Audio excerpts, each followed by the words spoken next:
Selamat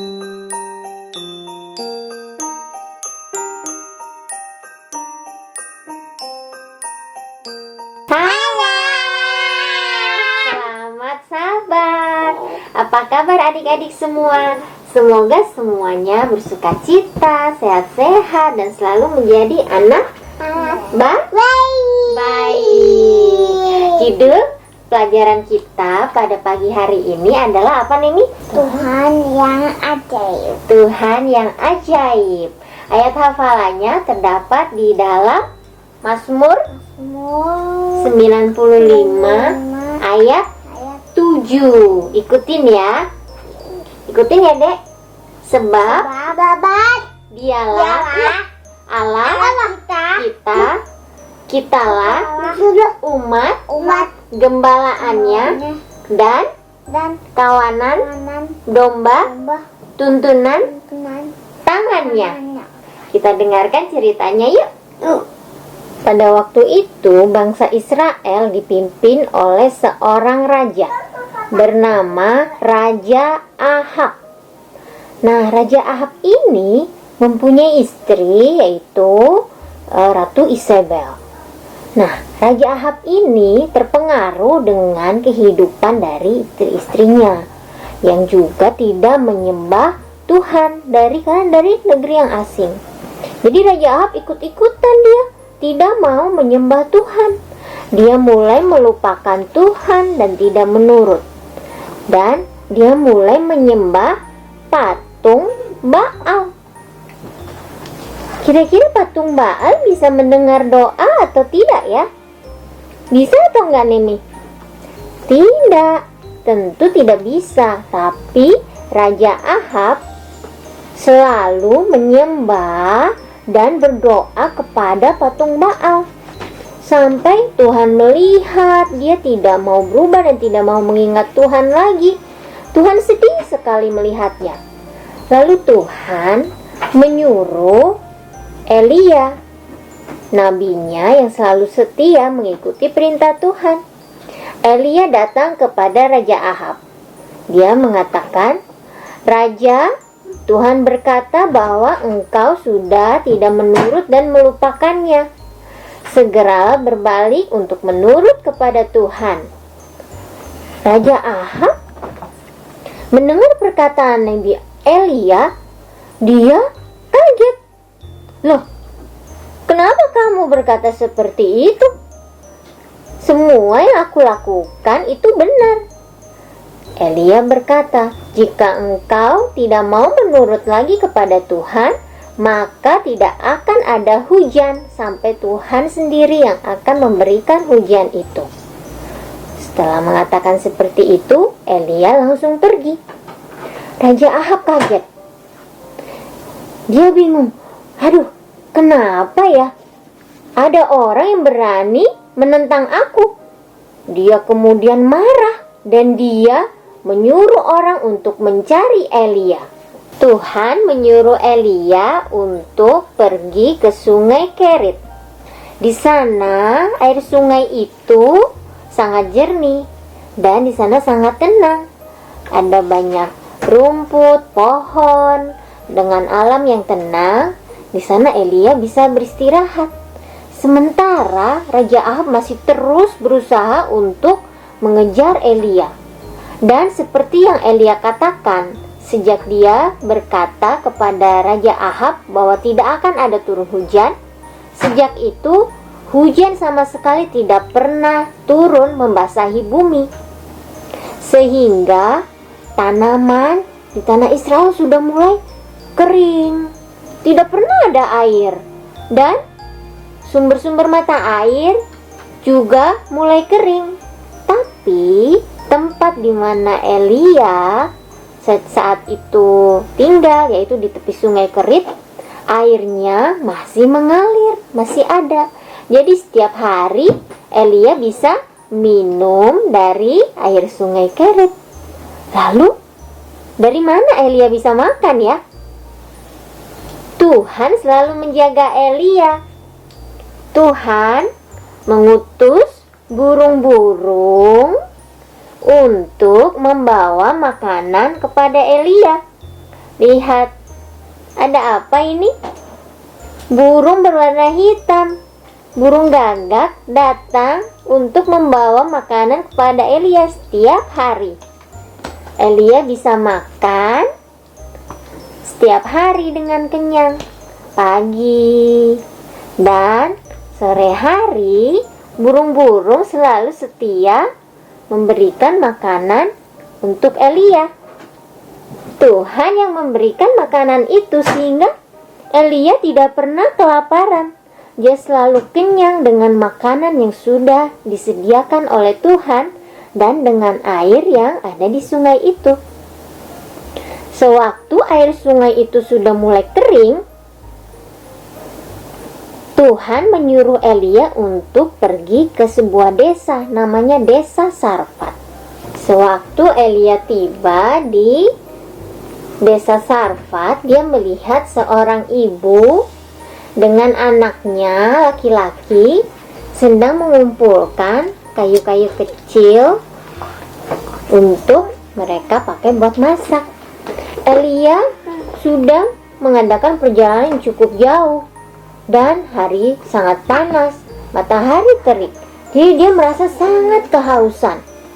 Dia kemudian berkata kepada ibu itu, "Ibu, bisakah engkau memberikan aku minum? Aku sangat haus dan sangat lapar. Lalu bisakah engkau memberikan makanan untukku?" Lalu ibu ini berkata, "Aku hanya mempunyai sedikit tepung dan minyak untuk digunakan masak, membuat roti untuk aku makan dan anakku yang sudah sangat kelaparan. Dan setelah itu kami tidak mempunyai apa-apa lagi untuk dimakan. Kami akan mati karena kelaparan setelah itu." Lalu Elia berkata, "Jangan khawatir ibu, berikanlah makanan yang kau bikin sekarang untukku. Tuhan akan memenuhi kebutuhanmu setelah itu." Lalu ibu itu berkata, "Baiklah, aku akan membuat roti untukmu." Lalu ibu itu mengumpulkan kayu-kayunya bersama dengan anaknya. Dia mengolah tepung dan minyak yang sisa punyanya. Kemudian dia membuat roti yang harum dan enak. Dia membagikannya kepada Elia dan mereka makan.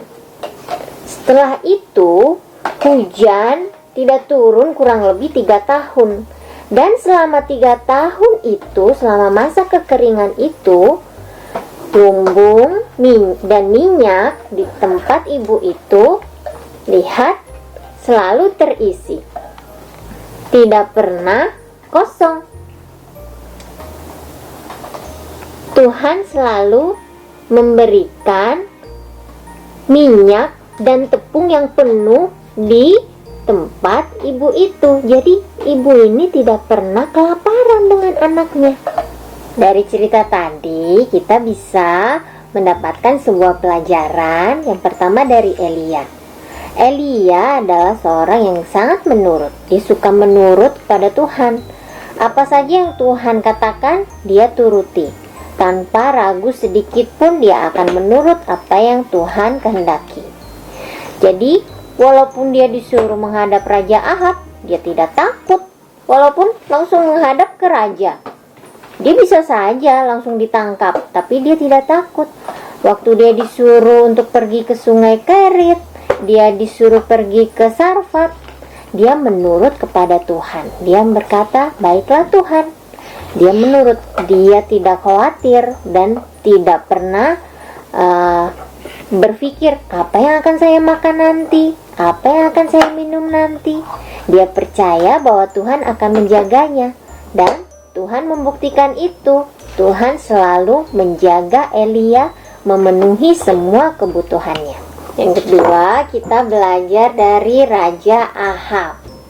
Nah, Raja Ahab ini dia tahu sebenarnya siapa Tuhan, tapi dia lebih memilih untuk menyembah dewa Baal dan melupakan Tuhan. Dia lebih percaya bahwa dewa Baal mampu memenuhi segala sesuatunya. Dia tidak mau menurut sama Tuhan, dan hal itu membuat Tuhan sedih. Ketika seseorang yang sangat dikasihi tidak menurut, Tuhan sangat berduka. Jadi, apa yang dilakukan Raja Ahab sudah membuat Tuhan sedih, dan akibatnya dia tidak bisa membawakan berkat untuk orang lain. Rakyat yang dipimpinnya juga ikut menderita. Jadi, adik-adik selalu ingat bahwa kita harus suka menurut. Jangan seperti Raja Ahab. Dia sudah ditegur, tapi dia tidak mau menurut. Dia malah marah dan malah menjadi semakin jahat. Jangan seperti itu ya. Kalau sudah ditegur oleh mama papa, langsung berkata, "Iya mama, iya papa, aku mau menurut." Yang ketiga, kita belajar dari seorang janda ini, seorang ibu yang sangat baik hati. Lihat, dia kelaparan dan dia tahu bahwa bekal makanan di rumahnya itu tinggal sedikit. Tapi dia mau memberikan makanan yang dia miliki sisanya untuk Elia, seseorang yang baru saja dikenalnya. Dia tahu bahwa Elia lapar. Jadi dia juga ingin memberikan berkat yang masih dia miliki untuk orang lain. Dan hasilnya, lihat, persediaan minyak dan juga tepung yang ada di dapurnya tidak pernah habis. Dia selalu bisa makan, dan dari berkat yang dia selalu terima, dia bisa membagikan berkat itu kepada orang lain. Jika dia melihat ada orang lain kelaparan, kekurangan, dia tidak akan ragu untuk membaginya, supaya orang lain juga bisa merasakan berkat itu. Kenapa dia mau berbagi ya? Karena dia sudah merasakan berkat yang luar biasa yang dia terima. Jadi dia ingin orang lain juga merasakan berkat sama seperti yang dia rasakan. Nah, adik-adik, sudahkah adik-adik menghitung berkat apa yang adik-adik rasakan? Jangan lupa untuk selalu berbuat baik kepada orang lain dan membagikan berkat itu kepada orang lain. Banyak berkat-berkat yang adik-adik miliki di rumah. Kita semua miliki berkat-berkat itu. Ada pakaian, ada minuman, ada makanan yang tersedia setiap hari. Ada udara yang bisa kita hirup untuk kita bernafas. Ada tempat tidur yang nyaman untuk kita bisa tidur. Itu adalah semua berkat-berkat yang Tuhan berikan kepada kita. Jadi selalu ingat, saat kita sudah diberkati oleh Tuhan, jangan lupa untuk kita membagikan berkat itu kepada orang lain dengan berbuat baik kepada orang-orang lain. Sekarang kita akan mengikuti sebuah lagu Scripture Song. Selamat salam. Kita akan menyanyikan scripture song diambil dari Amsal Amsal pasal 1 ayat yang ke-7. Ayo kita nyanyi sama-sama ya.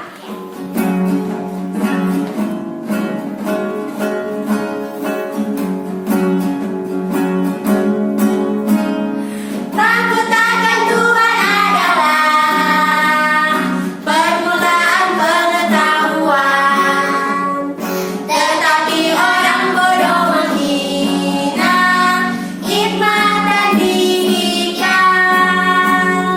Takut akan Tuhan adalah permulaan pengetahuan, tetapi orang bodoh menghina hikmat dan didikan.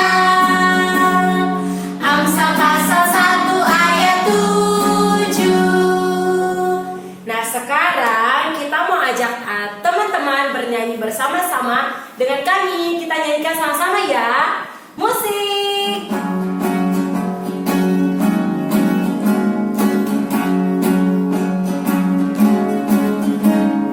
Takut akan Tuhan adalah permulaan pengetahuan, tetapi orang bodoh menghina hikmat dan didikan. Sekali lagi, takut akan Tuhan adalah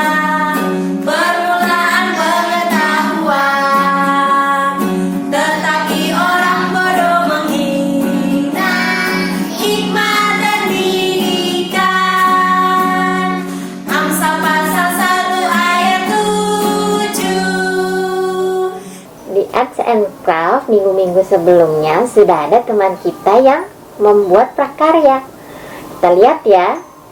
Ini ada Efrata.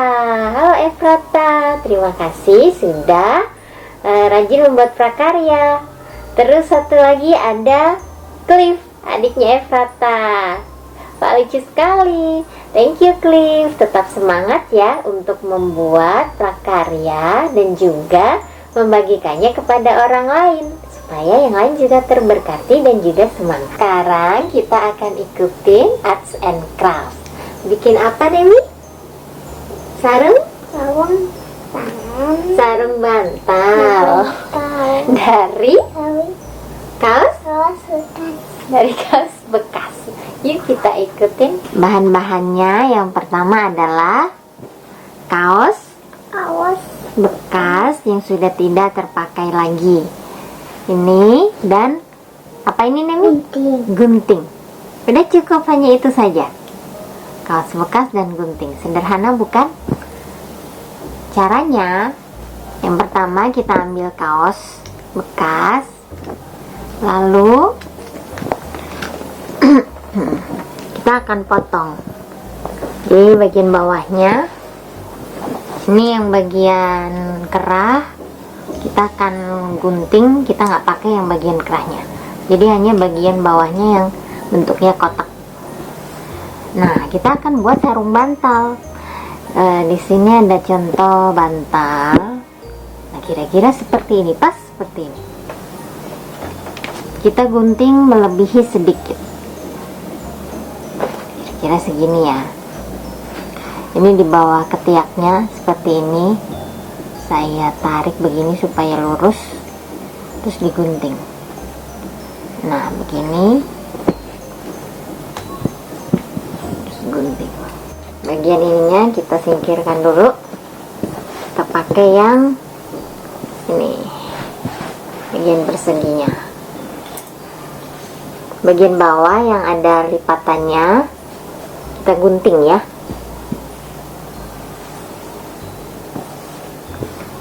Kita gunting aja sekaligus begini, ditumpuk.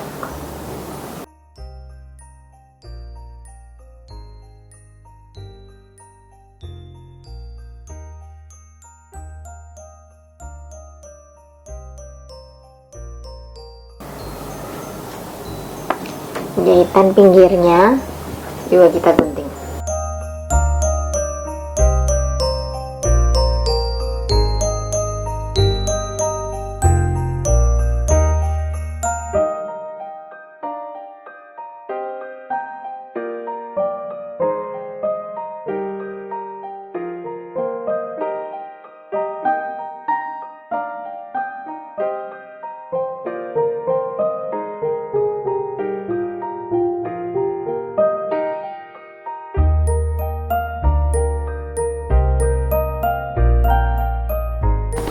Ini caranya sangat gampang, tidak perlu dijahit. Jadi ini bantalnya kita kira-kira 3 jari, di sini 3 jari, kanan kiri juga. Jadi kita akan gunting garis-garis sekelilingnya.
boleh digunting semua keliling ya. Lalu kita ambil yang paling ujung sebelah sini, terus kita ikat mati yang kencang. Nah begini, sebelahnya ikat lagi.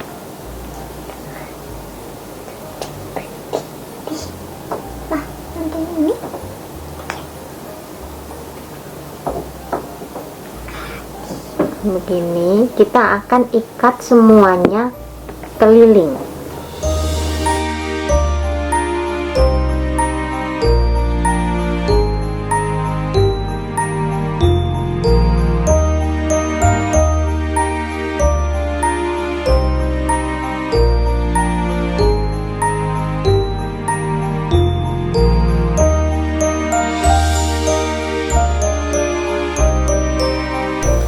Ini sudah diikat keliling di sini. Nah, kita akan masukkan bantalnya dari sini ya.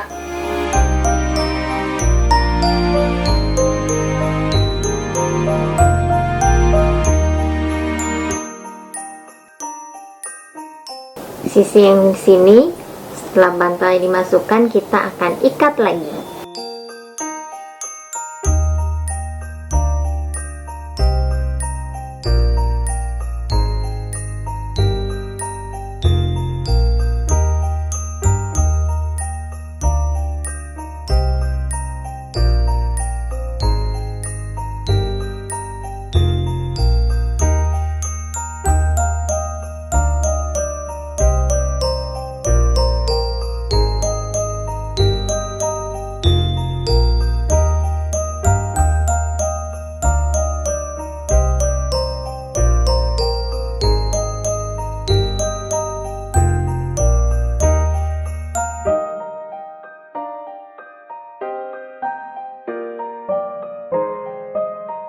Oke, sarung bantal kita sudah selesai. Bisa dibuat warna-warni. Jadi kalau punya kaos bekas yang warnanya beda, bisa dibuat warna-warni. Sisi yang satu warna yang berbeda, yang satu yang berbeda lagi. Jadi akan lebih colorful. Seperti itu. Nemi suka? Bantal Nemi sudah baru lagi sarung bantalnya. Itulah acara kita hari ini. Jangan lupa yang mau membuat prakarya, kirimkan fotonya ke kita supaya teman-teman yang lain bisa melihat dan bisa semangat ya. Sampai ketemu lagi, dan tetap menjadi anak baik. Tuhan memberkati. Bye bye.